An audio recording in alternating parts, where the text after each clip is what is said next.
আজকে হঠাৎ আমার কি মনে হলো যে আজকে দেখি আমার জুয়েলারি বক্সগুলোর কি অবস্থা, কি আছে কি নেই, কি কোথায় হারিয়ে ফেলেছি, কাকে কি দিয়ে দিয়েছি। তো আজকে সবকটা বক্স, সবকটা যদিও নেই, এখানে মাত্র দুটো বক্স আজকে বার করেছি। এই যে আমার সবে এইগুলো বেঁচে আছে, আদার্সগুলো আমি কিছু জানি না কি হয়েছে, সব হারিয়ে ফেলেছি বা কাউকে দিয়ে ফেলেছি। তো যাই হোক, যে কটা ছিল গুছিয়ে গাছিয়ে আমি সন্ধেবেলা বেরিয়ে পড়েছি একটা জিনিস কিনতে।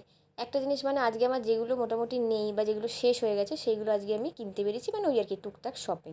তো আমি বেসিক্যালি জিন্স বা এরকম প্যান্ট বাগেরা এরকম একটা কিছু আমি সবসময় আমাদের রিক্সার ওপরে আমি গাপ্পু বলে একটা দোকান আছে ওখান থেকেই নিই। তো যাই হোক, আজকে আমার মোটামুটি পছন্দ হয়নি। তো আমি ওখান থেকে ডিরেক্ট চলে গেলাম হচ্ছে গিয়ে আমাদের রিক্সা ভিশালে। ভিশালে গিয়ে তো আমি দেখলাম 99-এর এই সুন্দর সুন্দর টপগুলো আবার এসেছে। তো দেখে আমার এত লোভ হচ্ছিলো, মনে হচ্ছিলো যেন নিয়েই নিই, কিন্তু মনকে আমি বোঝাচ্ছিলাম যে না ঋতিকা, বেশি টাকা খরচা করা যাবে না, সামনে পুজো আছে, যেইগুলো কিনতে বেরিয়েছি সেইগুলো কেনো। তো চলে গেলাম আবার ব্যাগ সেকশানে। এবার আমার একটা ব্যাগের খুব দরকার, কিন্তু কী বলবো, মানে আমার টাকাটা খরচা করতেও ইচ্ছা করছে না, আবার মনে হচ্ছে নিয়েও নি। এই পার্সটা দেখো 99-এ, কি সুন্দর না?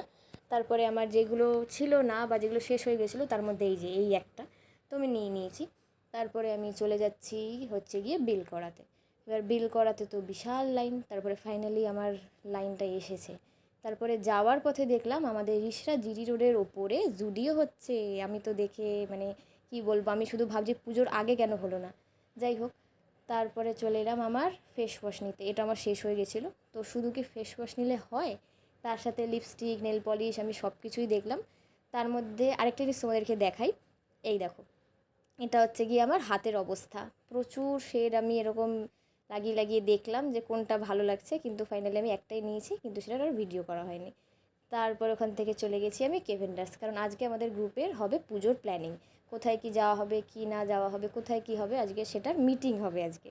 তো আকাশদা চা নিয়ে চলে এসেছে। তো হঠাৎ করে আমি দেখলাম কেভেন্ডার্সে চলে এসছে আমাদের পমপম। ওকে তো আমি বহুদিন পর দেখলাম, দেখে তো খুব খুশি হয়ে গেছি। আর এই ব্যক্তি তো সারাদিন কেভেন্ডার্সই থাকে। আর আমার বোনরাও চলে এসেছে আজকে পুজোর প্ল্যানিংয়ে আমাদের। তো এখন চা খেতে খেতে আমাদের পুজোর প্ল্যানিং চলছে। পুজোর প্ল্যানিং শেষ, তো এবার আমরা বাড়ি যাই। বাড়ি গিয়ে দেখি আমার এই মেয়াও পিসিটা আমাদের জন্য ওয়েট করছিল। তো ওকে গিয়ে একটুখানি আমি আদর করে দিয়ে এলাম।